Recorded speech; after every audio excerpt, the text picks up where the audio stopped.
if there was a fire and you had to go figure out something related to this, like who's the one person you would reach out to? That's the person who ultimately is accountable for that, right? You can think about all the different accountability methods, the RACI or other aspects of like the different people involved. But at the end of the day, who is the one person that you're going to go to? That's the ultimate accountable person. And then there's going to be a cascading waterfall of accountability that goes down from that. But that's the piece that people miss the most, because then they're trying to say, oh, well, it's these 5 people. I remember the group projects back in the day, no matter how long it's been since you've been in school, and you've got a whole group and it ends up being nobody does the work or one person does the work because it's not clearly defined who's doing what. That is unfortunately part of human nature.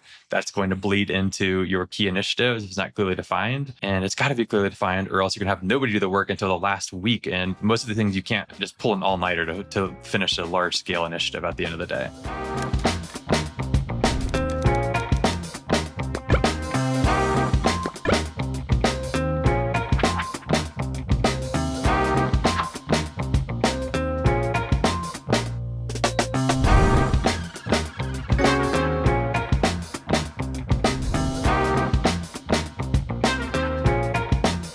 Welcome back, everybody, to another episode of The Strategy Gap. Today, we're going to be continuing the conversation we've been having around our recently released report, The State of Strategy Execution. If you haven't listened to the last few episodes, go back and listen to those. We had one really introducing some of the key components of it.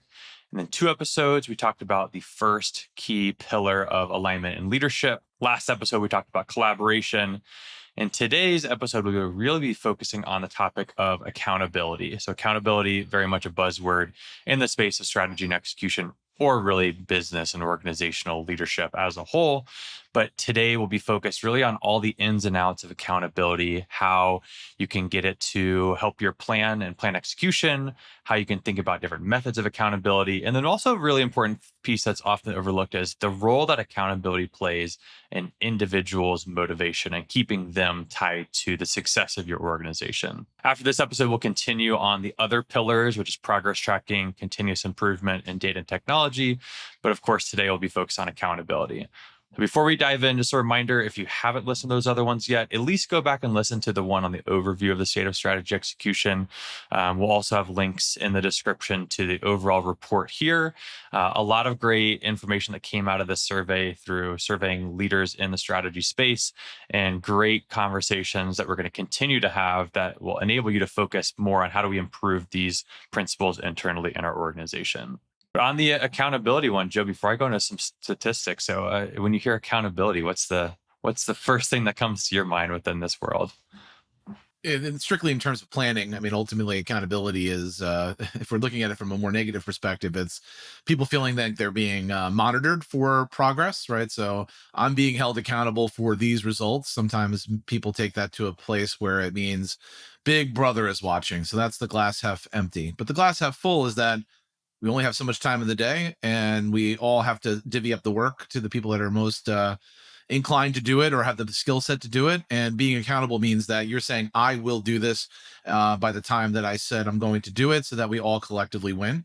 So those are the 2 ways that I typically see the word accountability manifest. Either it makes the person I'm talking to wince a little bit because of past experience where accountability was used as a stick, or in some situations, accountability, especially in high performing organizations, is used more as a carrot because we're all rowing together and it's a good thing. So your A players want to be held accountable because there's really no downside to broadcasting the success or the learnings that you had from something versus straying away from that. Yeah, absolutely.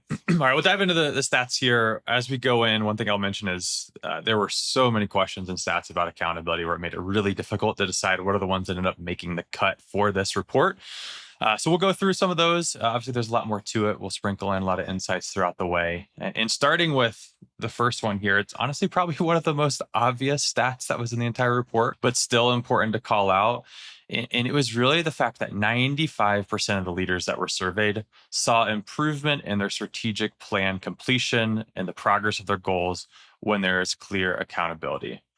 Again, sounds like the most obvious thing in the world, but I think it's important to state that this is very important. You have to keep people accountable. If you don't, you're not going to see as good of a success. So instead of focusing just on the statistic itself, I want to focus more on some of the methods to hold people accountability that were mentioned and that we've seen successful in organizations. Because I think, Joe, you can certainly speak to this, but it's very clear that holding people accountable and having methods for that is important. But we've spent enough time with organizations and in organizations that people say they've got to figure out. They definitely don't. So, what are some ways that accountability means so much? There's good perceptions, bad perceptions. When you boil it down to the fundamental ways that it's used, like what is the most effective ways that you see accountability actually used within an organization? Yeah, it goes to basics once again, but assigning an individual to each item that's responsible for an item in your plan is number one, numero uno, has to be done every single time. I still am not, I am shocked when I see new plans from folks that send them over to us to either review before they become a client or as they are a client. The majority of the time, one person per item is not the norm. It's usually a group mentality or nobody listed at all. And so first and foremost, find a single person's name to put next to every single item. Then you have to have regular ways that progress is going to be reviewed. So if you have weekly leadership meetings, that's a great place to do it. If it's more of a monthly affair, you have to do it. And it has to be a part of the agenda. At AchieveIt, we're a smaller company, but we have a weekly meeting and everybody reports on their different department updates, headlines, KPIs, project updates. It happens every Tuesday, no matter what. Unless we have like 90% of the team on vacation, it's going to happen. And if you say you're going to do something last week, you're going to be called on it to say you had a to-do from last week. Where do we stand on it? And so that consistency is what sometimes is lacking, where you might have that meeting 2 months. You're like, we're going to do things different this year. We're going to have our monthly review and here's what we're going to do. And then by the third month, you don't schedule it because people are on vacation. And then the fourth month, it's really busy right now. And then all of a sudden you're not having it anymore. So have individuals assigned to each item, person closest to the work, and have regular review meetings. Weekly is great for fast moving organizations for more project based things. And then at least once a month get together to talk about the strategic plan. But I mean, those are things that I see. But Jonathan, have you seen anything else that's applied regarding this type of way to get people engaged in the work that they're doing? Yeah, I think similar to your point, the aspect of it that people have the hardest time with is like, well, it's not this one person that's doing all the work, right? There's other people doing it. And so how am I going to pick which person it is? And the point that's always very obvious when you boil it down is like, if there was a fire and you had to go figure out something related to this, like who's the one person you would reach out to? That's the person who ultimately is accountable for that, right? You can think about all the different accountability methods, the RACI or other aspects of like the different people involved. But at the end of the day, who is the one person that you're going to go to? That's the ultimate accountable person. And then there's going to be a cascading waterfall of accountability that goes down from that. But that's the piece that people miss the most, because then they're trying to say, oh, well, it's these 5 people. And I know Joe just finished his MBA not too long ago. Everyone remembers the group projects back in the day, no matter how long it's been since you've been in school. And you've got a whole group and it ends up being nobody does the work or one person does the work because it's not clear to find who's doing what. So that is unfortunately part of human nature. That's going to bleed into your key initiatives if it's not clearly defined. And it's got to be clearly defined, or else you're going to have nobody do the work until the last week. And most of the things you can't just pull an all-nighter to finish a large-scale initiative at the end of the day. Yeah, Rutgers was especially cruel because they made the group projects even more realistic, where the first semester you were not able to change your groups. They made them for you based on where people kind of live to make it easier for study groups. But yeah, as you can imagine, that first semester was a little dicey just for the same reasons we're talking about, who's going to do what. And then second, third, fourth semester, you're able to pick your own group, and those were smooth sailing. The picking your own group was an easy way out. I mean, not to say that I took, we had a little bit of horse trading there, but that first semester was probably the most realistic example of what we deal with every day, which is you don't get to choose who you're with and what you're working on. So setting those roles up early, stating that everybody has to do what they're supposed to do, and give very clear deadlines, worked for the most part. I mean, there were a few times where it was late nights because somebody didn't do what they were supposed to do. But the goal was, if everybody's doing what we asked them to do, which is like, let's say you have a group of 5 and 4 people are always doing their stuff on time, the 5th person usually comes along. And if they don't, they're the first person out the next semester, and now they're on an island. So there was a little bit of a carrot and stick that was used, which is what you have to do with strategic planning. carrot and stick. You can't just use one all the time versus the other, because if it's all carrot and no stick, then people aren't going to take you seriously. And if it's all stick, no carrot, then all of a sudden the people are going to be like, this is punitive and I don't want to be a part of it. So a mix of incentives and social pressure is a great kind of politically correct term, right? Nobody wants to have their name on the marquee for something bad, which is, I didn't do what I was supposed to do. That usually corrects itself after the first time of being slightly embarrassed in front of your peers. I mean, I hate to bring it back to that, but especially if your only job was to make a status update and you couldn't muster the ability to do that in a week, there probably should be a little bit of public square shaming on that just to get you where you need to be. That's just my opinion, though. Yeah, no, absolutely. And I think the other reason this is important, like continuing on with the actual statistics pulled out of this, is that when accountability is not clearly defined, 81% of the organizations surveyed said they experienced delays in strategy execution. So it's essentially the opposite of last statistics. Like, not only are you going to see improved goal progress, but if you don't have it clearly defined, there's going to be delays. So it's honestly, you're getting the negative effect on the opposite side of it. Whereas teams that had clear ownership and responsibility defined are 2 times more likely to stay on schedule and achieve their goals. So I think, related to this, the other trap that I'll see organizations often fall into is this. All right, we've agreed accountability is important. We've picked that one person. We've defined some form of way to collect updates, right? It's a system like AchieveIt that's automatically collecting them. It's a status update meeting. All the different methods have pros and cons to them. But the trap that I see them fall into is they request these updates, they pick that person, and then they don't actually have that regular cadence for talking about it. Joe, you mentioned it before, right? It have some weekly cadence or monthly cadence or quarterly cadence to review it. I feel like a lot of organizations don't do that enough. And what ends up happening that I've seen is you're asking people to make updates or sit in progress meetings, and then they're seeing nothing out of it. And the natural tendency of individuals is they're going to care about what they're going to make their own decisions about what to care about. And if something's never talked about publicly, they're going to stop participating in it. So what are your thoughts on that aspect of accountability? Is how do you make sure it's actually real, and not just who's actually assigned to this? How are we using this information and making sure we're instilling that accountability across the team? I've seen success in like scheduling these things out. What I find happens sometimes is that we're like, oh crap, we got to have that meeting. And then they look at calendars and no one's available. And they just, they have that happens once or twice. The meeting doesn't get scheduled. So let's say it's January and that's the beginning of your planning year. The ultimately what happens is then in January you're saying to yourself, let's have those meetings, and then you'll maybe wait 2 weeks before the meeting to schedule it. Schedule at least 6 months out if you can. Like make a line in the sand saying Tuesday, the third Tuesday of the month at 10 a.m. is when we're going to have this, and then get those calendar invites out. It allows you to kind of box out a bit on the calendar to ensure that it actually happens. Will that always work, right? Because ultimately you have to see, are people having travel or are they having some situation which is impeding their ability to join? Is the time of day not working? Because sometimes you might schedule something and all of a sudden there's now a standing meeting for something else that's happening.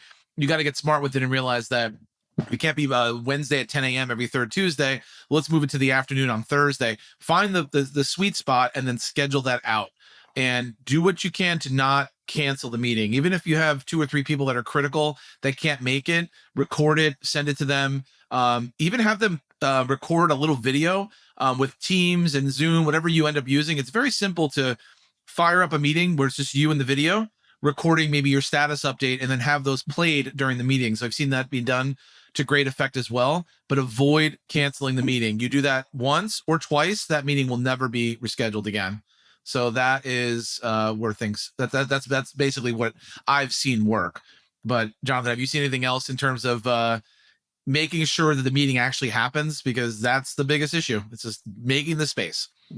Yeah, I agree with everything you said there. Honestly, I feel like the bigger issue at times is not, hey, can we make this meeting happen? It's how do we make sure that everyone else knows that this meeting is happening, and so that the people that are outside of the room, that they understand the importance of it, right? Because if you have 100 people across your organization or 1,000 people across your organization that are responsible for these various initiatives and responsible for providing updates, and those then roll up to 10 or 15 or 20 people that are in these conversations, sure, it's important for those 10 to 15 people to have a consistent meeting, but it's probably more important to find some way to show that all the other 100 or 200 or 1,000 people understand why this is important and how it's being discussed. So that's obviously very, very difficult to have a regularly recurring meeting with all of those people. Maybe if you have some form of a all company meeting or all hands meeting or town hall or whatever you call it, there's at least some mention of that. But honestly, one of the simplest things to do that's super important is just finding some way to show publicly across your organization or even out into the public outside your organization that this is what we're working on, this is how it's progressing, and this is why it's important. That could be a dashboard on your website, a dashboard on your own intranet. It could be a report that's sent out automatically every month or every quarter, something that's going to reinforce to that, individual contributor that's responsible for one small aspect of your plan. They see that report, they see that dashboard, they say, hey, look, that's what I'm working on. That's what it's contributing towards. I now understand that this is being looked at. So I'm going to be, part of this and continue to understand why that's important. I don't know what other aspects of that you've seen, Joe, related to, how do we get the people that aren't those 10 people in the room to understand and like be held accountable to this initiative? Yeah, I mean, ultimately, that's where the mission and vision comes into play. Hopefully, you can tap into the reason why your organization exists and why the plan is important. That should get most of your people over. I mean, that is a place where you have to rely upon that, because you are asking people sometimes to do a little bit more than they're used to, and some people will latch onto that, but sometimes a lot of them won't.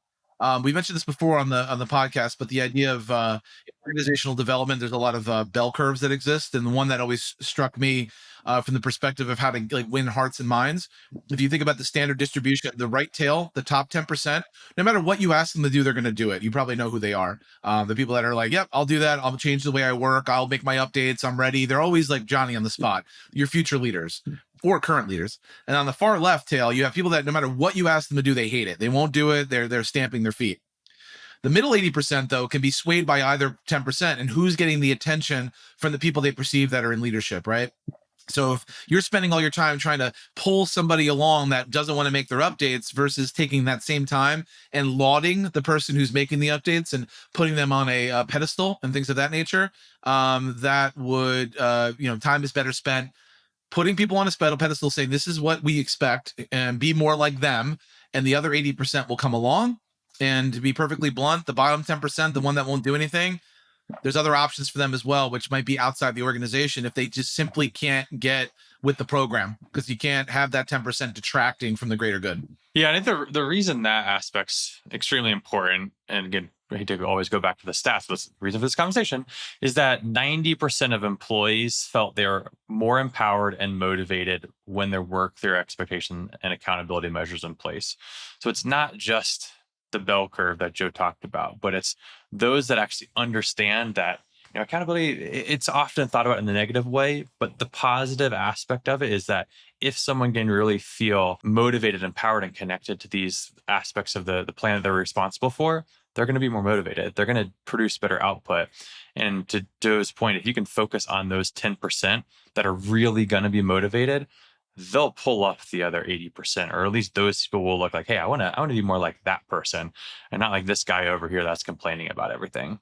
Then you have to also take that as a leader, you have to make sure that you're making an environment that actually makes one of people do these things, right? And people aren't going to intrinsically want to go above and beyond. I mean, it sounds cliche when you're hiring somebody. I'm looking for a self-starter person that's going to get out there and do it. I mean, yeah, you're going to find some of them, but for the most part, people are thinking of their role as a job, and anything extra, you're going to have to at least drag them along a little bit. And we're talking very low cost things. You can have an award, you can have a recognition, an email that comes out. If you're in public service, there could be a recognition from the mayor to extraordinary planning, whatever the heck it needs to be. Like those small things that don't cost anything go a long way to get people along. And if people keep seeing like their coworker getting some sort of praise, they're going to want to gravitate towards that, even if they're kind of punching the clock, so to speak. So you as leaders have to you can't just stamp your feet and say, why does nobody care about this plan?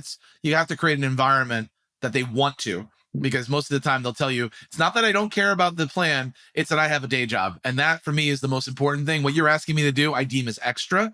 And unless you either take something off my plate or make it interesting where this is something I can work on that gets me recognition or comp changes or promotions or something to that effect, like I'm not going to care about it unless you give me a good reason. So that good reason doesn't have to cost a lot, but it's on you as leaders to give everybody a good reason to care. Yeah, and I'd add one thing beyond this is, we're talking about the importance for the actual end employees and the contributors themselves, but a lot of this actually sits on leadership as well as, and those responsible for defining or architecting or building the plan. And that's how do we think about the profile of our team and of our employees to understand who needs what type of accountability and who needs what type of structure. Joe talked about when you're hiring someone, the self-starter, right? Those are the people that you can rely on, right? You're going to give them an idea, they're going to run with it, they're going to build a strategy, they're going to come to you with questions, they're going to build out the plan, they're going to go do it. Those are the people obviously you need to continue to grow and develop to make them those next leaders. But there's probably a larger portion of your team that doesn't fit into that bucket. And that's not necessarily a bad thing, right? I think oftentimes people think that's a bad thing. There's one of these books behind me really focuses and talks about the different profiles of employee. You have your superstars, right? Those are the people that we just talked about. You can give them anything, they're going to run with it. And then there's the other aspect of a very strong employee that refers to as a rock star, right? This is somebody that is solid as a rock. You know what you can get out of them, but they have different goals and ambitions, right? They don't necessarily want to climb the corporate ladder. They're not going to go above and beyond for trying new things to climb the ladder. They're going to be very good at very predefined aspects that have been, there's clear expectations, clear accountability, clear understanding of timelines and progress. And I think a trap that a lot of leaders will fall into is they don't separate those two types of people. They say, well, look, Jake can do this. Why can't Sarah do it? Or Bob's having a hard time here, but Joe is really just running with this sort of initiative, right? They try to bucket these people in the same aspect, but accountability, when done properly, is thinking about how does each person need to be managed and how can I enable them and empower them to ultimately be successful in this initiative.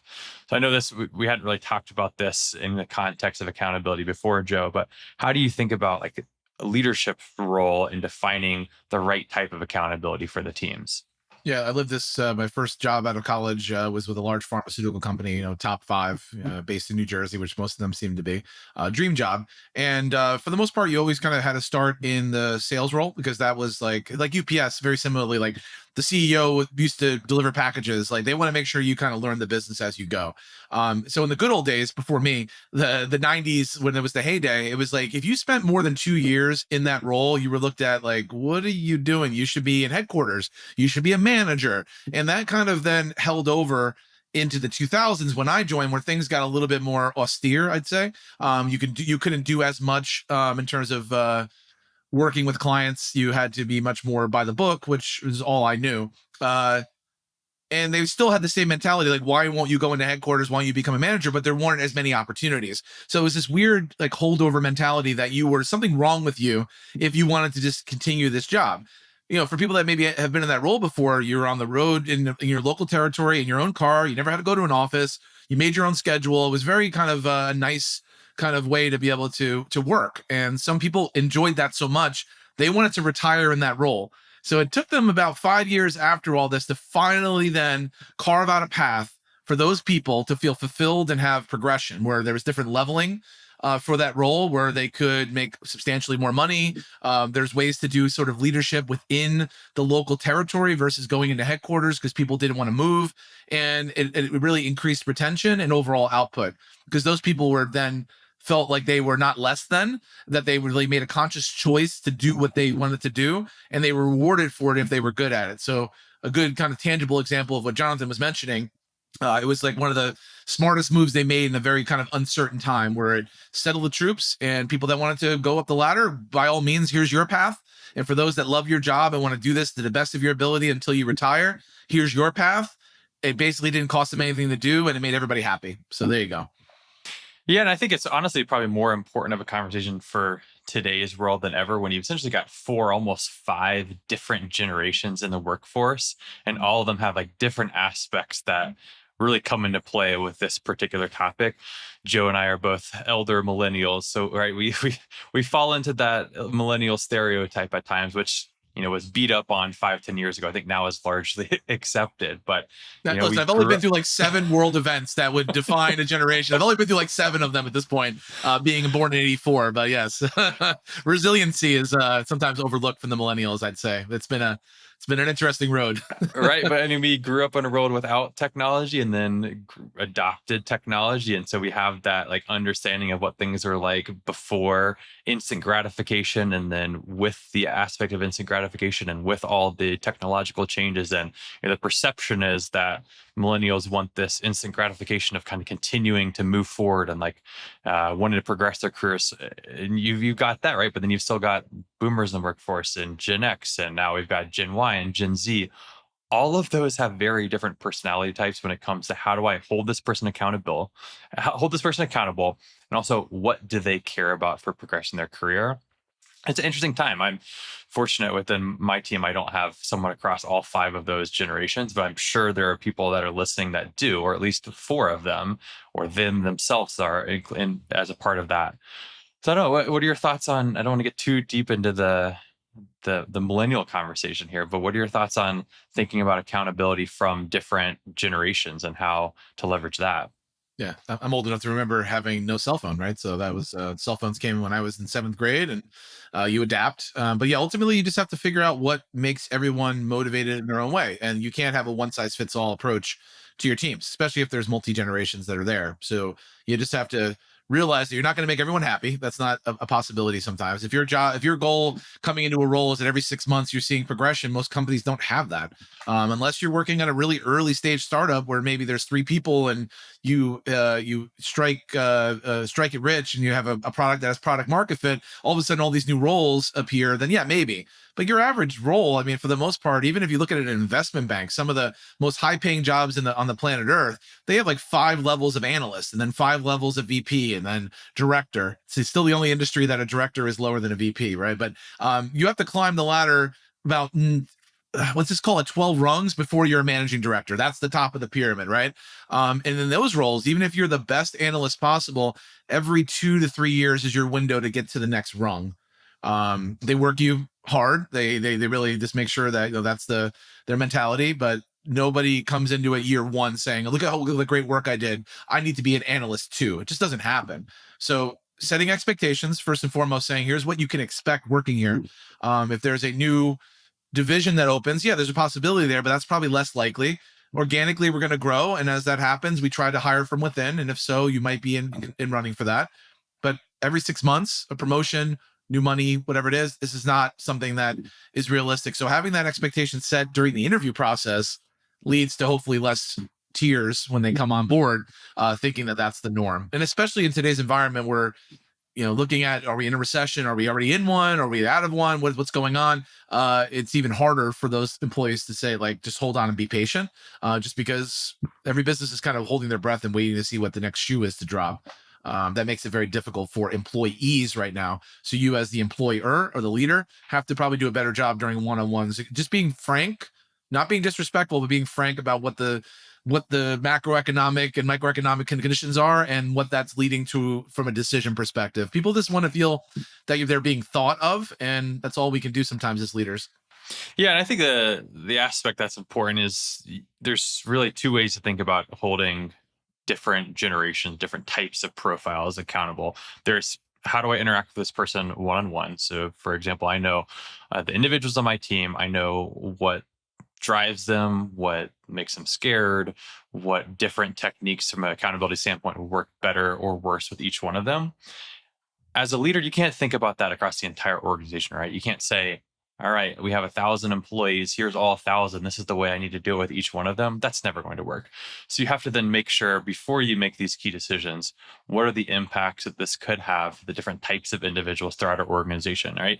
The cliche one recently is all the return to office, right? You have people that grew up working in an office environment. COVID, they went remote. And now they're saying, okay, we think people are going out to get their groceries or to do laundry for 30 minutes during the day. We need to get them back in the office. and right, they're have this rigid format, as opposed to thinking about what are the trade-offs that may or may not be happening, what might happen to those employees that we're trying to bring back in the office, and what would the replacement cost have been if those individuals left at whatever level of skills that they bring to the team. Those are so often overlooked. It's like, we have to do this because this is how I did it, how we need to do it, how leadership things to be done, as opposed to getting a true scan of all the different profiles of individuals and thinking, what are the ways that these people can be held accountable at the end of the day? Because to be frank, the return to office movement is all about accountability and the thought of people not doing their work at home. And so, what are the other ways that we can ensure that people are being held accountable that may not be returning to the office, or maybe in some other way that we can actually just have clearer communication about expectations in the workforce? So I know we weren't planning on going here either, but what do you think about, different ways here on whether it's return to office or accountability techniques to think about across not just individuals but the organization as a whole? Yeah, I mean, you want to have people on your team that you don't want to have to babysit, right? And that becomes that desire to not be on the list of people that didn't do their security training, or somebody that owes something constantly. Like, you start to know who's bought in and who isn't, who's accountable, just by the basics. Sometimes, are they showing up late? Is the quality of work they're turning in good or bad? How do they prepare for a big meeting that they had? These are things that you can point to that are real kind of tangible outcomes of people feeling accountable. If they're showing up late or they're missing deadlines, it probably means their mind is elsewhere. And sometimes that can tend to happen, even return to work or remote. So you as a manager have to speak to it, but you can't let it go on for too long, because ultimately, if you're having the same conversation, or the part that keeps me up at night is that you start second guessing the data you're looking at, where you're looking at, let's say, a strategic plan update. And you're like, when was this last updated? Because this doesn't seem right. And then you speak to that person like, oh yeah, I forgot I didn't make an update to that one. Well, what about the other 8? Oh yeah, those are okay, but that one that you just looked at was wrong. Then you start to get crazy and start to say, do I trust anything from this person if they're taking that approach? So if you start to get to that point, you're in a real bad spot. So the goal is to start to spot it early and make it very clear that there are table stakes. If you can make that clear and people can't abide by them, once again, it might be a situation where they may not be a perfect fit because they're not being held accountable. They're not holding themselves accountable. At the end of the day, it's all about what you do when nobody's looking. And that can be easily monitored in these days. I'm not saying wondering if they have a mouse wiggler or something. You can really see if somebody is doing what they're supposed to do, especially if they're customer facing. You have call recordings, you have the notes they're putting in after the calls, you have all these things that you can look at to see if somebody's truly bought in. And if they are, accountability is just part of that. It's in them. And mostly, and I haven't, and this is me just speaking off the record a little bit, I haven't seen a lot of success with trying to get somebody who you've deemed as like not super motivated, not super accountable. You give them the old rah rah speech and all of a sudden they turn it around. It happens occasionally, but for the most part, it's something intrinsically in the people that you're hiring and bringing on. And you have to make sure you're hiring for that. And if somebody falls off the rails a little bit, have the rah rah speech. Hopefully they get back. And if they do, great. If they don't, another more serious conversation. Yeah, I think if there's one takeaway I'd want people to take from this conversation, it's finding the right balance of the carrot and stick, right? Please, please, please don't take this conversation to mean, oh, I got to look at people's team status or Slack status. And if it goes gray, they're in trouble. No, that's not how things work, right? They could maybe Teams and Slack is distracting for them and they move it out of the way so they can actually get work done. It doesn't mean that they're off, running errands all day and not actually working. How can you use the carrot, find that intrinsic motivation? How can you get people motivated? Because as probably the most important stat maybe in this entire report was that 90% of employees feel empowered and motivated when there are clear expectations and accountability measures in place. They want to be held accountable. They want to have clear expectations. The key as leaders is finding out how to do that and how to then enable our employees to make that happen themselves. Joe, any final key takeaway from you before we close out?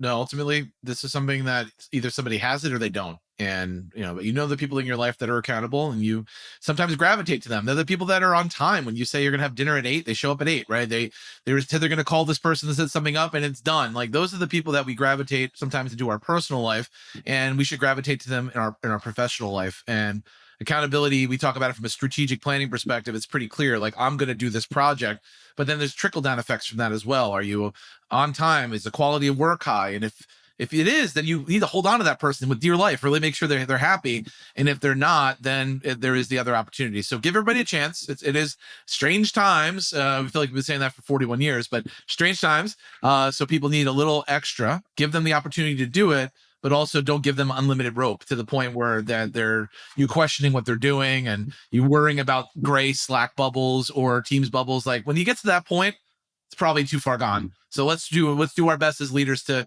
get in front of it to ensure that it doesn't get to that point where you just throw your hands up.